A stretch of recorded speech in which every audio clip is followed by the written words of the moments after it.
Welcome to this explainer. Today we're bringing some enthusiastic academic precision to a complete, ground-up deconstruction of the Koine Greek text of 1 John 2:15-17.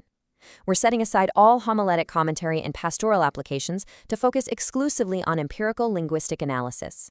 To do this, we'll be using Systemic Functional Linguistics, or SFL, and applying Constantine Campbell's strict spatial model of verbal aspect to map the entire discourse architecture of this passage.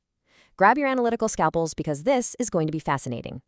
Here's our syllabus for today. 1. Structural maps and clause syntax. 2.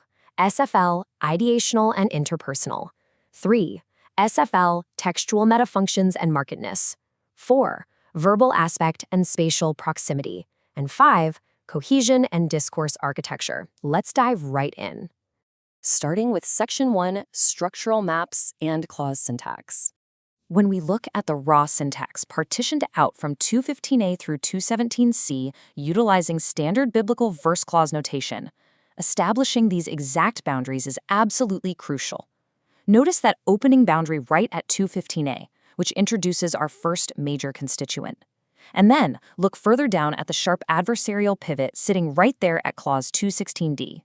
Defining these exact clause units gives us the structural skeleton we have to have before we can map the meaning. Moving on to Section 2, SFL, ideational and interpersonal metafunctions. If we map the ideational flow of the passage, you'll see the author isn't just listing ideas, he's purposefully transitioning through distinct SFL process types. Clauses 215a and 215b open with mental processes of affection. Think of the verbs agapate and agapa. But then, in 215c through 216b, the text takes a hard pivot into relational processes, evaluating identity and absolute origin using the verb estin. Finally, by verse 17, the architecture completely resolves into material processes of transience and endurance. So, we're moving from internal affection to diagnostic origin to an absolute material outcome. Now, tracking the interpersonal metafunction reveals a pretty brilliant rhetorical stance. Notice how the authorial mood shifts dramatically here. We start off in clause 215a with a high obligation imperative prohibition. It's a direct, uncompromising command. But immediately following the subjunctive hypothesis in 215b, the author shifts entirely into diagnostic, definitive indicatives for the rest of the discourse. Essentially, the text transitions from demanding a behavioral stance to supplying the unyielding, categorical realities that actually justify that stance. Which brings us to Section 3, SFL, textual metafunctions and markedness. This perfectly illustrates the concept of marked constituent fronting. In Koine Greek, shoving a constituent to the front of a clause forcefully signals thematic focus.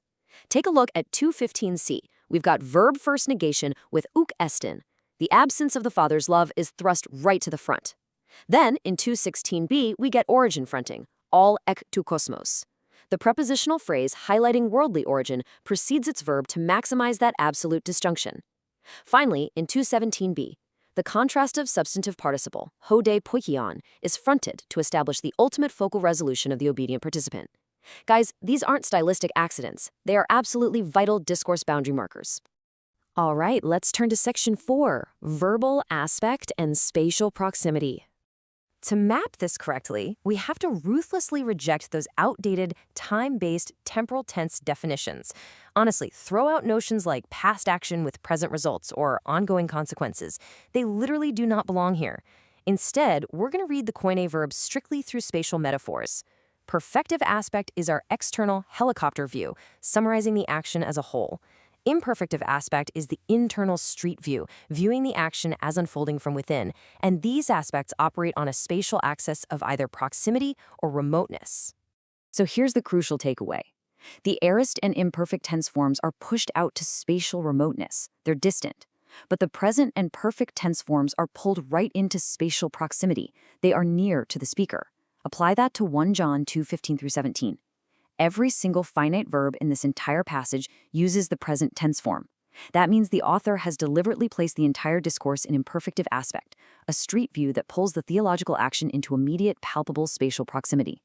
Now, just to give us a brief theoretical anchor and maintain our clinical precision regarding stativity, when you see the state of lexium Amy, like in clause 215c with estin, We aren't dealing with a distinct semantic aspect. Stativity in modern linguistics is an actions art, pragmatic implicature. It's simply the result of the imperfective aspect interacting with an inherently stative lexeme. Understanding this distinction prevents us from confusing basic lexical properties with grammaticalized aspect.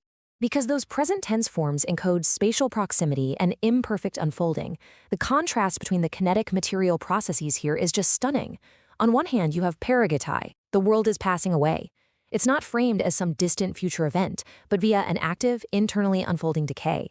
And that is contrasted sharply against mene, the continuous, unfolding endurance of the believer. The spatial contrast literally is the theological argument. Finally, we arrive at Section 5, Cohesion and Discourse Architecture. Stepping back to trace the major participant chains, we can clearly map out repeated lexemes that form distinct domain clusters. The world domain utilizes words like cosmos, which, by the way, appears 6 times in just 3 verses, alongside epithemia and allozonia. And this chain is mapped directly head-to-head against the divine domain, featuring pater and thelema to the theou. The lexical reiteration leaves absolutely zero middle ground. It's an absolute structural and theological binary designed by the author to force a categorization of origin. Beyond just the lexical chains, we absolutely have to look at the logical conjunctive architecture. Notice how conjunctions like ion, hoti, all, and de operate strictly on the internal plane of discourse. They aren't just linking some external historical sequence. Instead, ion constructs a hypothetical rhetorical test. Hoti establishes the causal ground for a command. All provides the logical absolute contrast of origins, and de sets up the final rhetorical antithesis. These conjunctions are the engine actually driving the rhetorical deductions. We've parsed the syntax, mapped the metafunctions, and completely redefined the aspectual proximity of this incredible text. So I want to leave you with this final provocative thought. When we finally discard the outdated temporal paradigm, how does reading eschatological verbs like pargetai through the lens of spatial proximity fundamentally rewrite our entire mapping of Johani discourse architecture?